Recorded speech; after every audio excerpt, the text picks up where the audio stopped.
Question na tayo sa si sige. na Yunan ni Ay, okay. Sir, magandang gabi. Ano pong agenda ang i-push nyo dito sa ASEAN Summit? At bukod sa tatlong leaders na kabilateral nyo, yung Vietnam, Laos, at Timor, meron pa po ba kayong ibang kabilateral? So far, hindi. Yun pa lang nakaschedule. Kasi kung titignan nyo yung schedule, medyo masikip talaga. So, tinagyan namin kasi yung Timor-Leste is the first time na nandito sila sa ASEAN as observer status, which is a step towards becoming a member. So, yun ang kaya kailangan makilala natin. The Vietnamese province ni Bongbong, hindi namin nakilala sa mga na ASEAN. Laos province in the same situation, Bago. So, although the Vietnamese prime, nakilala ko sa London. Now that I mention it, nakilala ko sa London, but never mind. Para we will go to the formalities. Ang agenda rito is that in the theme is that talagang para how do you say, how to make more, to revitalize the economy. We've seen sa EU, we've seen sa ibang lugar, that the global economies are also turning towards Asia. And the reason is that perhaps we are adjusting better than the Western countries, the African countries, the Middle Eastern countries also doing well. But tinitignan din ng Southeast Asia and ASEAN. And that's what the subject matter will be, that how do we play the part that we want to play, which is going to be a global locomotive of the global economy. So I think all of those two aspects of that yung pag-uusapan, or at least makikita back in the Philippine street, yung talagang pag-uusapan natin. But I predict that we will have the same idea. Sir, mag-follow up lang. Sir, ngayon po ay May 9. I'm sure memorable sa iyo ang araw na to. Ngayon ang araw na nanalo ka 1 year. I know. How does it feel? Anong assessment mo sa 1 year? At 1 year ba na rin nag-lock yung mga natalong kandidato? Meron ka ba iyak o yung Marami. Talagang gagamitin yung 1 year. Sa akin yun. By the end of the first year, para magiging what? In a sense, tapos na yung OJT ng lahat ng tao. And then we've seen who performs well and who is what will be important in the way. So, yes, that's really going to be. I don't know what reshuffle. Organization. Cabinet. Sir Catherine Valiente, Good evening, Mr. President. Will you discuss with your fellow ASEAN leaders the conflict in the Taiwan Strait, and what action should the ASEAN adopt to ease the tension? Well, parang inevitable, unavoidable yung subject matter na yan. Dahil pare-pareho na mga member ng ASEAN, siyempre it is a grave concern to all the member states of ASEAN. So it's considering that we also agree on the concept of ASEAN centrality when it comes to regional concerns. That will be one of the most important subjects that we will bring up. So the discussions on that, since that we had a year ago, close to a year ago, in that time, marami nang nagbago, many changes have occurred. And that's why we have to really calibrate whatever it is that we are planning to do. So yes, there's no way around it. That will inevitably be a part of the conversation that we'll be having tomorrow and the day after. Thank you, sir. Joyce Balancho, ABS. Hi, sir. Good evening. Sir, will you still push for the finalization of the code of conduct on the South China Sea, just like what you did when the Cambodia was the chairman of the ASEAN? Kasi po last time, kayo po nagbanggit, wala naging progress si COC. Yeah, but you cannot stop crying. So yes, I'll bring it up again because when we talk about the issues in the West Philippine Sea, South China Sea, hindi magkakalma yan hanggang meron na tayong code of conduct. Kasi may code of conduct, lahat pa sa susunod lahat. That makes things clearer. Walang possibility na magkamali, kasi maliwanag dapat ang usapan. So yes, that has always for me been a key element in the ASEAN centrality solution of all of these problems is really the new code of conduct. Paulit-ulit ko lagi sinasabi. And every forum I can find, sinasabi ko code of conduct. Thank you, Sir Marie. Jennifer. Sir, good evening. We were also with you during the last ASEAN Summit and the APEC Summit, and you were also, of course, asking for the objective is also to find a conclusion to the code of conduct, but you were not able to reach it. Sir, what do you think are the challenges in reaching one? The challenges are because it gets complicated because the code of conduct would essentially be a multilateral arrangement, multilateral, I suppose we call it a treaty, between ASEAN and China.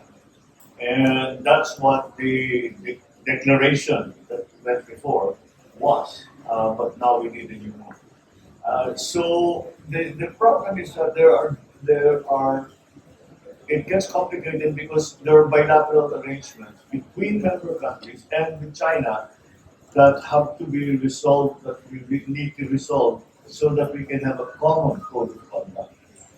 Because over the years, siyempre, lahat ang pag-usap sa China, yung iba na sa ASEAN dumadaan, iba-ibang nangyayari. Kaya napaka-importante ang maliwanag na may code of conduct, ganito yung gagawin natin. This is how we operate. Pag may problema, dito natin i-resolve, etc. Yes, that's getting anyway, but more and more, again, siguro the eternal optimist, pero I really believe that we will slowly get to the point where we can prefer and say this is what we want it to look like, and this is what we think will be effective. Sir, in this particular summit, you are optimistic that you'll be able to reach it, and also On this summit? yes. No, the code of conduct, the negotiation code of conduct is separate from the ASEAN summit. They negotiate in another way. So that's not something that will be done here at this time. What we need to do is, look, if kung wala pa, ano ba talagang naging problema? This is what we have to discuss amongst ourselves. What is the problem? What is the bottleneck? Where are we having a hard time? How can we fix that problem? That's what these meetings will be for, and I think we'll get to that point because everybody wants this to work. Everybody wants to have a code of conduct. So what's getting in the way? Let's talk about it. Iba-ibang bansa yan, and everyone has a different agenda. But if we talk about it, and with a common thought in mind, I think we'll get there. But I hope sooner rather than later, because the tensions are increasing. Sorry, one last. Sir, will you also give a self-imposed deadline on the talks with China with regards to the issue of fishing in the West Philippine Sea? My only deadline is when it's done. Okay. Because if you set a deadline and it's not done, what then? It doesn't really help. It doesn't help anything. So just keep going as hard as you can, as much as you can, until you get an agreement on the fishing ground. I already spoken with the ambassador. And yun na nga, sabi na willing na kami, we'll just map it out. And that's what we want to do when I get back. Sinimulan na namin, I talked to the Coast Guard, I talked to the DFA, and I said, here's the proposal of the Chinese. Let's see if we can accommodate that before agreement. So we're headed there. May progress na. Thank you, Sir. Ana Felicia Bravo. Good evening, Mr. President. Last year po, the DFA asked the Indonesian government Yeah. to grant executive clemency to Mary Jane Piloso. May we get updates regarding this, sir? And Well, kasama ganun pa rin. We haven't really stopped. Ganito, this is the impasse, okay? The impasse is that we continue to ask for a commutation or even a pardon or just extradition back to the Philippines. And that is constantly there.